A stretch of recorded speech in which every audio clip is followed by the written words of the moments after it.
नमस्कार, Ram Ram. BNA network के YouTube channel पर आपका स्वागत है। मैं हूं कुलभूषण। अगर आप अभी तक हमारे चैनल से नहीं जुड़े हैं तो कृपया चैनल को सब्सक्राइब कर लीजिए। मेरा कंटेंट, मेरा विश्लेषण आज के विषय में आपको पसंद आता है तो लाइक भी जरूर कीजिए। विपक्ष यानी पूरे देश में जो संसद है वो सर्वोपरि होती है और संसद में जो बहुमत है वो एनडीए के पास है, यानी भाजपा नीत गठबंधन के साथ भाजपा सरकार चला रही है और नरेंद्र मोदी प्रधानमंत्री तीसरी बार चुनकर आए हैं। लेकिन जो कांग्रेस का इकोसिस्टम है वो इकोसिस्टम इतना मजबूत है, जो नरेंद्र मोदी भी बार बार कहते हैं कि 70-75 वर्षों का इकोसिस्टम आज भी देश में कार्य कर रहा है। झूठ का नैरेटिव किस तरह से फैलाया जाता है ये पिछले लोकसभा चुनाव में देखने को मिला है। और झूठ का नैरेटिव एक व्यक्ति नहीं फैलाता, एक पार्टी नहीं फैलाती, जो विपक्ष पूरा इकट्ठा हो जाता है, जिसे इंडी अलायंस कहते हैं। पूरे के पूरे विपक्ष ने एक झूठ का नैरेटिव खड़ा किया था और लोकसभा का चुनाव लड़ा था। लेकिन दोस्तों, सुप्रीम कोर्ट ने दो दो करारे झटके दिए हैं इस इंडी अलायंस को। पहला झटका जो अभी महाराष्ट्र चुनाव हुए हैं, महाराष्ट्र चुनाव और झारखंड चुनाव, झारखंड में जहां इंडी अलायंस प्रचंड जीत हासिल करता है, वहीं उससे भी अधिक महाराष्ट्र, जिसे आर्थिक राजधानी कहा जाता है, वहां पर महायुति जीतती है। और महायुति यानी भाजपा के साथी दल भाजपा के साथ मिलकर प्रचंड से भी प्रचंड बहुमत प्राप्त करते हैं। तो जो इंडी अलायंस है उसने ये प्रचार करना शुरू कर दिया कि ईवीएम हैक कर दी गई है, वरना महाराष्ट्र में भी जो जनमानस था वो इंडी अलायंस के साथ था, ना कि महायुति के साथ। अगर जनमानस महाविकास आघाड़ी के साथ होता तो धरने प्रदर्शन क्यों नहीं हुए, क्यों नहीं जनता का सैलाब सड़कों पर निकला कि हमने तो वोट महाविकास आघाड़ी को दिया था, लेकिन महायुति जीत गई। तो एक याचिका ईवीएम को लेकर सुप्रीम कोर्ट में फिर से डाली गई थी और जब सुप्रीम कोर्ट उस पर सुनवाई कर रहा था तो सुप्रीम कोर्ट ने याचिकाकर्ता से पूछा कि आप कौन हैं। तो उसने कहा, जी हम तो थर्ड पार्टी हैं, हम तो एनजीओ चलाते हैं।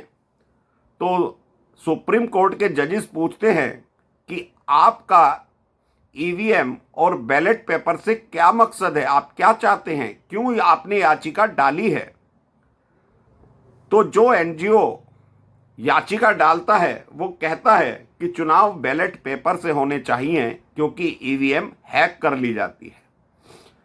चुनाव प्रचार के दौरान चुनाव आयोग ने कई हजार करोड़ रुपए पकड़े हैं, उससे भ्रष्टाचार बढ़ता है, इस वजह से ईवीएम हटा दी जाए। तो सुप्रीम कोर्ट के जज कहते हैं कि चुनाव आयोग पैसे पकड़ता है, इसमें ईवीएम और बैलेट पेपर का कोई रोल ही नहीं है, वो तो चुनाव से पहले पकड़े जाते हैं।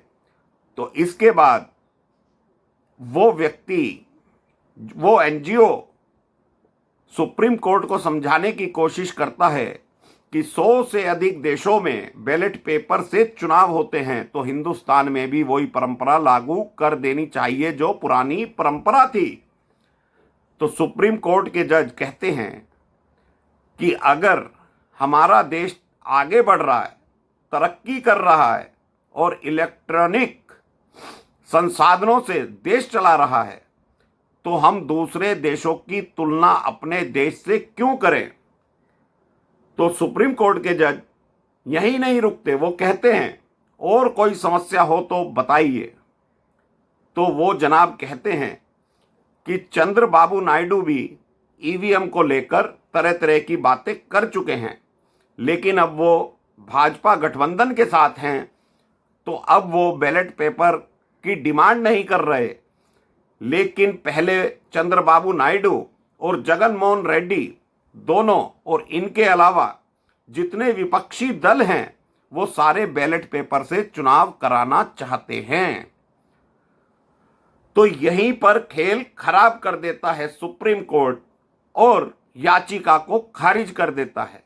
और सुप्रीम कोर्ट तल्ख टिप्पणी के साथ कहता है, जब चंद्रबाबू नायडू चुनाव हारते हैं तो उनको ईवीएम में कमी दिखाई देती है, जब जगन मोहन रेड्डी चुनाव हारते हैं तो उनको ईवीएम में कमी दिखाई देती है, जब विपक्ष चुनाव हारता है तो ईवीएम में कमी दिखाई देती है, और जहां कहीं तमिलनाडु हो, तेलंगाना हो, हिमाचल हो, वहां पर विपक्ष जीत जाता है तो ईवीएम में कोई कमी नहीं होती।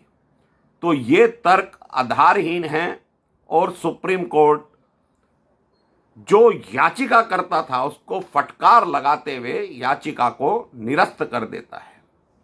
तो दोस्तों, बार बार विपक्ष डिमांड करता है कि ईवीएम में गड़बड़ी है। अगर ईवीएम में गड़बड़ी है तो जम्मू कश्मीर में गड़बड़ी क्यों नहीं हुई, झारखंड में गड़बड़ी क्यों नहीं हुई, तेलंगाना में क्यों नहीं हुई थी? तो विपक्ष कई जगह सत्ता में है और ईवीएम से ही चुनाव जीता है। ऐसा क्या हो जाता है अगर भाजपा जहां चुनाव जीत जाती है तो विपक्ष को मिर्ची लगने लगती है। जो महाराष्ट्र के नतीजे आए हैं, जो हरियाणा के नतीजे आए हैं, वो ईवीएम की वजह से नहीं आए हैं, वो उस वजह से आए हैं कि जो मोदी सरकार या भाजपा 240 पर आकर रुक गई थी।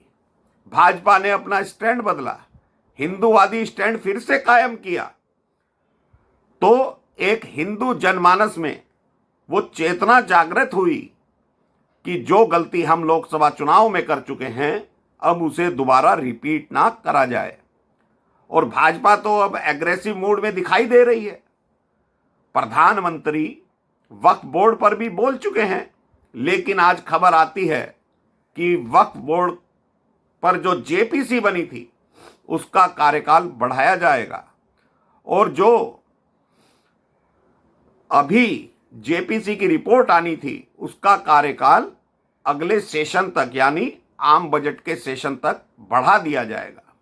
तो कहीं ना कहीं भाजपा अपनी कमजोरी भी दिखा रही है। इस पर वीडियो अलग से बनाएंगे। तो दूसरा झटका सुप्रीम कोर्ट इन विपक्षी पार्टियों को देता है, क्योंकि राहुल गांधी हो, ममता बनर्जी हो या विपक्ष का कोई भी नेता हो, अखिलेश यादव, अरविंद केजरीवाल, ये सब क्या कहते हैं, मोदी तानाशाह हो गया है, मोदी हमारी बात नहीं सुनता। और सुप्रीम कोर्ट भी सरकार का साथ देता है। इस पर भी सुप्रीम कोर्ट की टिप्पणी आई है। और राहुल गांधी का जो नैरेटिव था वो पूरा का पूरा ध्वस्त कर दिया है। एक तो नैरेटिव ये था ईवीएम वाला, जिसको पूरा का पूरा सुप्रीम कोर्ट ने फ्लॉप कर दिया है। और सुप्रीम कोर्ट ने ये कहा है, किसी को आपत्ति है आप याचिका ला सकते हैं, विद प्रूफ ला सकते हैं। जब सुप्रीम कोर्ट ने कहा था कि हम 3 दिन का समय देते हैं, ईवीएम को हैक करके दिखाइए, जब विपक्षी दल कहां थे, जब सारे विपक्षी दल नदारद हो गए थे। कपिल सिब्बल भी बढ़ चढ़कर बोला करता था कि ईवीएम हैक हो सकती है, लेकिन आज तक किसी ने ईवीएम हैक करके नहीं दिखाई। तो राहुल गांधी का जो सपना अब महाराष्ट्र चुनाव के बाद था कि वो सुप्रीम कोर्ट में याचिका दाखिल करेंगे कि ईवीएम में गड़बड़ी हुई है, तो सुप्रीम कोर्ट ने कह दिया है एक ईवीएम की गिनती दोबारा कराने के लिए आपको 41,000 रुपया देना पड़ेगा। करा लीजिए जितनी आप दोबारा से गिनती कराना चाहते हैं, वीवीपैट निकालना चाहते हैं। तो सारी हैंकड़ी कांग्रेस की और राहुल गांधी की सुप्रीम के इस निर्णय ने निकाल दी है। सुप्रीम कोर्ट ने जो दूसरा झटका दिया वो ये कहा कि जब विपक्ष नकारा हो जाता है तो वो सुप्रीम कोर्ट की तरफ आंख उठाकर देखता है कि सुप्रीम कोर्ट सरकार से लड़े, लेकिन सरकार जब गलत करेगी जब ही तो सुप्रीम कोर्ट कोई टिप्पणी करेगा। तो क्या सुप्रीम कोर्ट विपक्ष की भूमिका निभाए? विपक्षी पार्टियों से सुप्रीम कोर्ट ने सवाल किया है, क्या सुप्रीम कोर्ट के जज अब विपक्ष का रोल निभाएंगे? ये तल्ख टिप्पणी भी सुप्रीम कोर्ट से एक अन्य मुद्दे पर आई है। तो ये जो लोग बार बार, चाहे वो DY चंद्रचूड़ साहब थे, मोदी साहब उनके यहां पूजा अर्चना करने क्या चले गए, इन्होंने कितना बवंडर मचाया था, और बार बार सुप्रीम कोर्ट को कहा जाता है कि सारे इंस्टीट्यूशन मोदी सरकार ने अपने कब्जे में कर लिए हैं, RSS ने अपने कब्जे में कर लिए हैं। तो ये जो नैरेटिव 75 साल का कांग्रेसी चला आ रहा है, कहीं ना कहीं अभी इसकी जड़ें बहुत मजबूत हैं, लेकिन एक नैरेटिव EVM वाला तो सुप्रीम कोर्ट ने इनका तोड़ कर रख दिया। अब कोई याचिका लेकर जाएगा तो पहले पैसे जमा कराने पड़ेंगे, आपको EVM हैक करके दिखानी पड़ेगी, दोबारा गिनती करानी है तो 41,000 रुपये पर EVM के हिसाब से खर्चा देना पड़ेगा।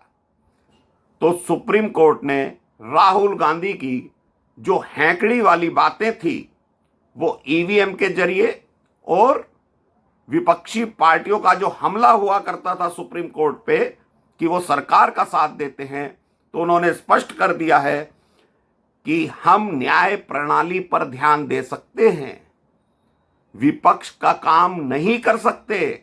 अगर विपक्ष अपना काम भूल गया है तो सुप्रीम कोर्ट के जज विपक्षी पार्टियों का रोल नहीं निभाएंगे। तो दोस्तों, ये जो नैरेटिव विपक्षी पार्टियां फैलाती आ रही हैं, कहीं ना कहीं सुप्रीम कोर्ट ने करारे झटके राहुल गांधी को, इंडिया अलायंस को दे दिए हैं, लेकिन ये मक्कार लोग फिर भी बाज आने वाले नहीं हैं। तो अभी के लिए इतना ही। मेरा कंटेंट, मेरा विश्लेषण आपको पसंद आए तो लाइक जरूर कीजिएगा, चैनल को सब्सक्राइब कर लीजिएगा। धन्यवाद। नमस्कार। भारत माता की जय।